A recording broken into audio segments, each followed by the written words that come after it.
Good morning mga kaboks, mga sir. Ito, magpapalit po kami ng clutch component.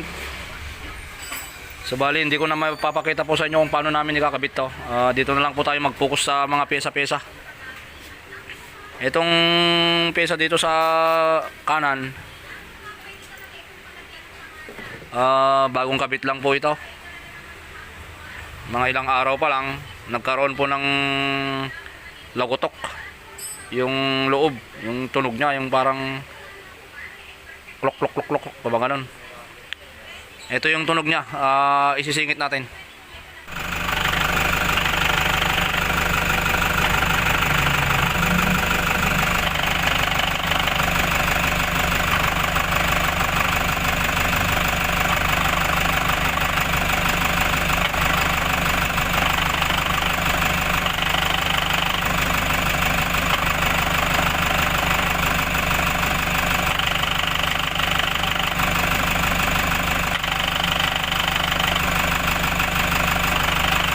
Ayun, napanood nyo mga kaboks, mga sir, yun po yung tunog niya. Kapag tinatapakan ang clutch pedal, nawawala yung tunog.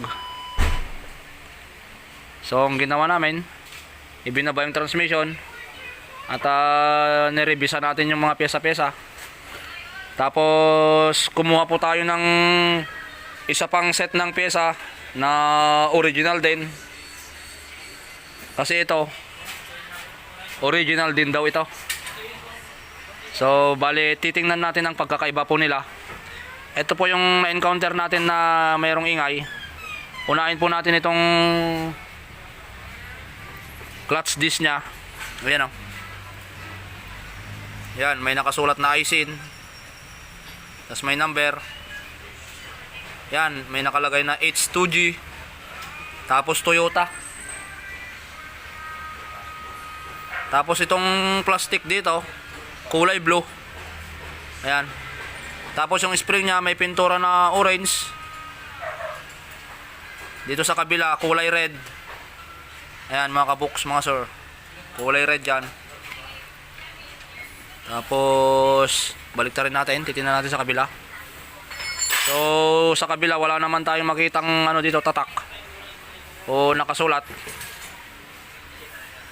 Dito po tayo sa bagong bili, bagong kuha po natin.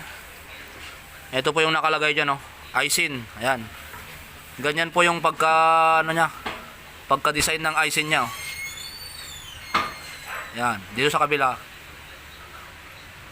Ganyan. Okay. Tapos meron din po siyang number. Ayan. Ang pinagkaibahan po nilang isa, ito. Dito logo, Toyota. Dito sa kabila, ayan o, nakasulat. So ano pa ba, dito sa sandalan ng spring, ayan, ayan ang kulay nya, pare-parehas yan. Ayan o, apat, pare-parehas yan. Dito sa kabila, blue tsaka red. Ayan, iniisa-isa po natin para at least makita po ninyo ng maigi.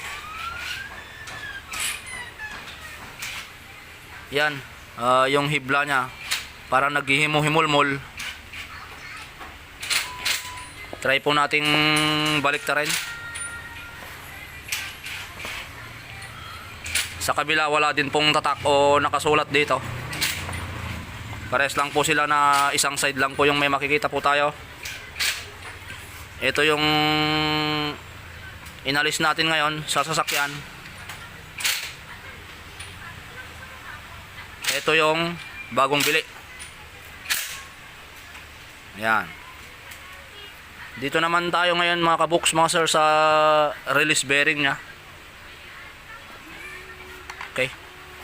Itong tinanggal po natin, ayan. Meron po nakasulat na ano dito, number. Ayan o, nakasulat na number dyan. Tapos ang nakasulat pa dito, Toyota Japan. Yan. Okay. Number tapos Toyota Japan. Yan o. Itong bagong bili natin, ang nakalagay lang dito, Japan, tapos yung brand, kadalasang brand ng mga bearing, NSK. Tapos yun lang ang nakalagay. Wala pong nakalagay na part number dito sa bagong bili. Dito lang po nakalagay sa may karton. Ayan. Ito po kasing mga pyesa na to sa kanan, yung mga karton nito o box, nandun po sa bahay ng customer natin. Kaya hindi na po natin may papakita. Yan po yung pagkakaiba nung ano niya, release bearing. Okay, dito naman po tayo sa sa pressure plate. Itong diaphragm niya, parehas naman ang bilang. Bilangin natin. 2, 4, 6, 8, 10. 2, 4, 5, 15. 2, 4, 6, 8, 10. 2, 4, 5, 15. Parehas po yung bilang. Dito tayo sa sa mga nakasulat sa kanya. Ito. Dito sa bagong bili, ayan oh. Ganyan po yung pagka-design ng sulat niya, Aisin tsaka Toyota. Ayan. Ayan oh. Naka-ukit din.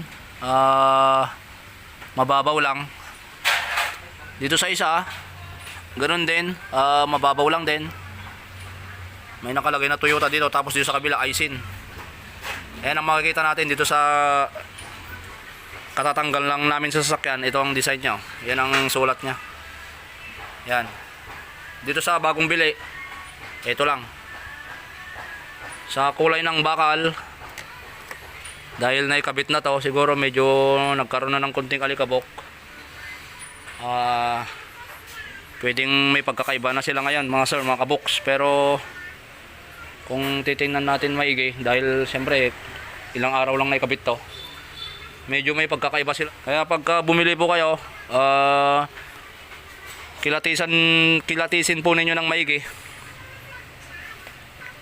kung sa palagay nyo po ba saan po dito ang legit na original. Pero kung tatanungin nyo po ako, mga kaboks, mga sir, dito ako. Ito po ang ikakabit ko ngayon. Ito po ang ikakabit namin ngayon. Itong bagong bili. Ito po kasi, ito yung unang naikabit. Original din daw po ito. Kaya kayo na pong bahalang humusga dito. Ipapakita lang po natin ulit. Ayan o. Yan yung bagong tanggal natin. Kabila. Ayan. Yung release bearing. Ayan. NSK. Tapos may Japan dyan. Itong isa, yan o, may part number, Japan. Tapos meron daw nakasulat dito na Toyota. Okay, pressure plate yan. Mamaya mga kaboks, kapag naikabit po ito, obserbahan po natin. At ipaparinig ko din po sa inyo. Okay. Maraming salamat po sa inyo sa patuloy po ninyong pagsuporta sa ating YouTube channel. Please like and subscribe po at pakishare ang ating mga videos. Thank you mga sir. Babalik ako mamaya para maiparinig yung lagay kapag naisalpak na po ito. Ito, na-testing na po namin oh. Iti-testing natin ulit. Sige sir, testing na sir. Bitaw. Apak. Bitaw. Apak. Bitaw. Apak. Okay. Sir, okay na sir. Okay na daw. Okay, ayos.